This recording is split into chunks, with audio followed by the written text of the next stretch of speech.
Imagine handing your child a chisel on your deathbed. Oh, wow. Okay. Right? Just, pointing up at this towering, half-finished block of solid concrete and telling them that they need to finish the archway you started 20 years ago. I mean, you're asking them to dedicate the rest of their entire adult life to a single gateway. Exactly. It's just this level of generational commitment that feels almost impossible for us to comprehend today. Oh, absolutely. We expect buildings to go up in months, Uh-huh. We expect the big ribbon-cutting ceremonies.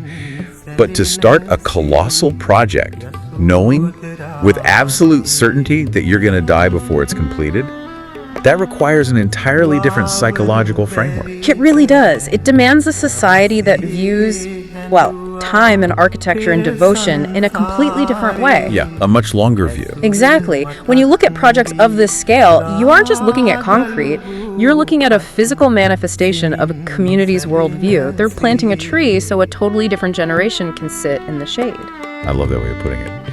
And today we're taking a deep dive into the Sunandarama Maha Viharaya, which is also commonly known as Mahapansala. Right, a monumental Buddhist temple complex down in Sri Lanka. Yep. Our mission today is to really explore the sheer scale of this temple, the incredibly complex engineering behind its crown jewel, and the deep community roots that allowed them to sustain a massive construction site for over 4 decades. Which is just staggering. It's a site that perfectly illustrates what happens when you combine intense local devotion with really ambitious mechanics. Okay, let's unpack this. Because to really grasp the magnitude of what was built here, we first have to look at the ground it stands on. The setting is crucial here. Yeah, so we are heading to the southern province of Sri Lanka, specifically a coastal town in the Gala district called Ambalangoda. Right, Ambalangoda. And the backdrop of this town provides this brilliant contrast to the temple itself. Because Ambalangoda isn't purely famous for quiet, serene Buddhist contemplation. No, not at all. It's actually globally renowned for its traditional handmade demon masks and demon dancers. Which sets up this really fascinating cultural dichotomy. So wild, right? It is. You have this profound center of peace and strict monastic discipline sitting right in the heart of a town that's celebrated for these vibrant, incredibly intense expressions of the supernatural. Yeah, the devil dances and the healing ritual. Exactly. It represents a very loud, highly visible cultural heartbeat. They completely embrace both the highest spiritual philosophies and the earthy, folklore-driven depths of their heritage. They just exist side by side. And trying to pin down the exact historical boundaries of this dual identity town actually reveals a bit of a geographical mystery in our sources. Oh, the colonial coordinates. Yeah, when you look at the historical surveys of the area, you run into some wildly conflicting data. Classic colonial record keeping. Literally. One note claims the temple is situated 65 kilometers south of the capital, Colombo, and 36 kilometers south of Galway. But then, right below that, another survey states the site is 87 kilometers south of Colombo and 33.4 kilometers north of Galway. What's fascinating here is how these exact types of discrepancies happen all the time in translated or historical records. Yeah, it's like they couldn't make up their minds. Well, 19th century colonial surveyors frequently overrode each other. They'd use different starting milestones or maybe factor in newly built roads, Oh, that makes sense. But regardless of the exact math, the physical footprint of the temple doesn't change. Right, we know exactly where it is today. Exactly. We know it sits precisely 200 meters east of Ambalangoda, right adjacent to a railway station. And it occupies a massive 2.0 hectares of land. Which is nearly 5 acres. Yeah, almost 5 acres of dedicated temple grounds right on the edge of the town center. But wait, if the town and the modern Ambalangoda Urban Council govern in different sized areas, could those shifting municipal lines be the reason for the conflicting distances? Oh, that's highly likely. The Urban Council drew much wider administrative borders than the historical town limits. So the locals couldn't really rely on the centralized government to protect or fund their 5-acre complex? Because the borders kept shifting. Precisely. They had to rely on their own historical borders. Which brings us to the Sathara Parua. The 4 states. Yes, the socioeconomic engine that made everything possible. Right, so traditionally, 4 specific places, Villagoda, Nambamula, Maha Ambalangoda, and Panyandua, belonged to and benefited from the temple. They formed this powerful community alliance. I kept thinking of it like an ancient multi-village crowdfunding model. like a subscription service almost. That's actually a great analogy. Long before modern taxes, these 4 specific groups banded together to support and maintain this massive complex. Because maintaining 5 acres requires a continuous, organized supply chain. It's a self-sustaining ecosystem. Yeah, they permanently dedicated resources to it. One village might provide the rice to feed the residents, while another provides timber or stonemasons for repairs. This kind of sustained local backing is exactly what allows a site to survive through generations. And the sources mention that this survival was crucial because it acted as a spiritual incubator. Right, specifically mentioning the Genin Ancillaya. Yeah, a figure known as a Genin Ancillaya stayed here before becoming a priest, which, for those who don't know, were essentially unordained caretaker monks who kept the faith alive during restrictive colonial periods. Exactly. They were the vital bridge across historical dark ages. So the Satar Perua weren't just maintaining empty grounds, they were funding a living, breathing educational facility. Actively protecting a space where future spiritual leaders could be forged. But all that community support wasn't just for keeping the lights on. They were funding one of the most uniquely ambitious construction projects in the country. The Bell Arch. Yes. Here's where it gets really interesting. Because the scale of this arch, the magnificent Tharana, is just staggering. It's hard to even picture it. It stands 30 meters high, that is 98 feet, basically a 10-story building, and it stretches 18 meters or about 59 feet across. Just a massive structure. But the real twist, it is made entirely of concrete. Which is wild. It is the only concrete arch in Sri Lanka, boasting such an immense amount of precision carving.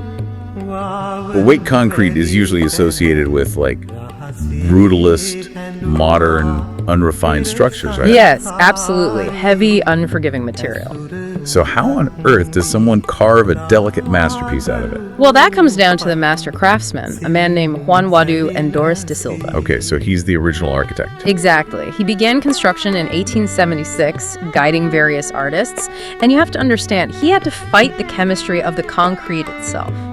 What do you mean by fight the chemistry? In the late 19th century, they didn't have the chemicals we use today to slow down the drying process. Oh, right. So he would cast the concrete in these rough, heavy molds, but he couldn't let it fully cure.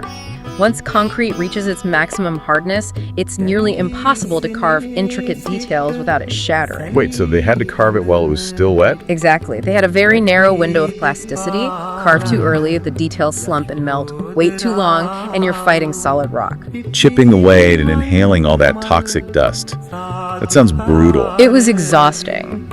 And the tragedy and triumph of this timeline is that Endores de Silva died in 1895. So he worked on it for nearly 20 years and he died before it was finished. If we connect this to the bigger picture, you see this same phenomenon with the grand cathedrals in medieval Europe. Oh, like Notre Dame. Exactly. An architect draws up the blueprints, lays the foundation, and dedicates their life to it, fully knowing they'll be dead before the final spire goes up. That is just an unbelievable act of faith. It is. He trusted that his vision was so compelling that his own family would finish it. And his son did. The son took his place in 1895. Kept the chisels moving, managed the concrete curing times, and guided the artists.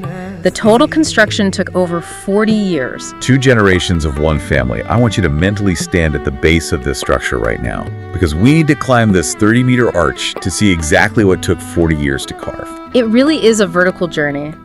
4 distinct floors. Right. So on the lower levels, you've got this Makara Tharana, which is an arch adorned with these massive dragon figures. The Makaras, yeah. And embedded alongside them are ancient guardian figures. The sources say there are 6 guardian caves created on each of the 4 floors. Let's do the math on that.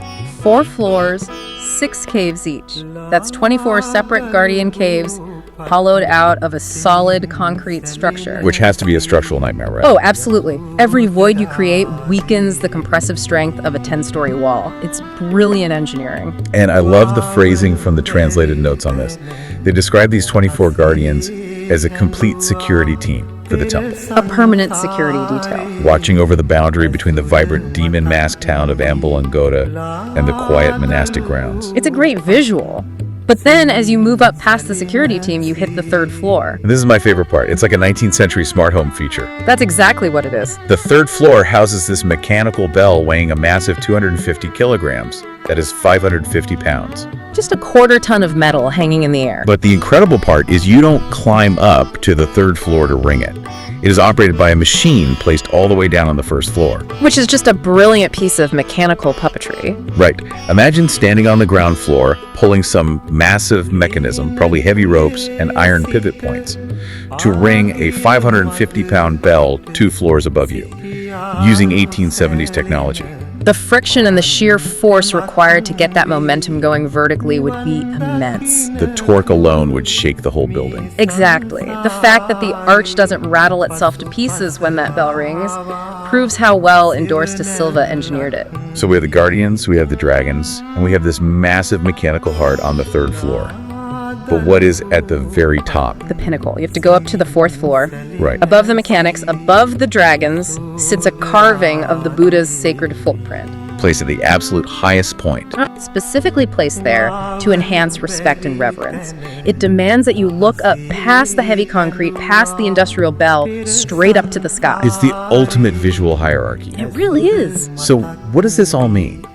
When we step back and look at the whole picture, It's a lot to take in. yeah, I want you to really think about what it takes to build something that lasts like this.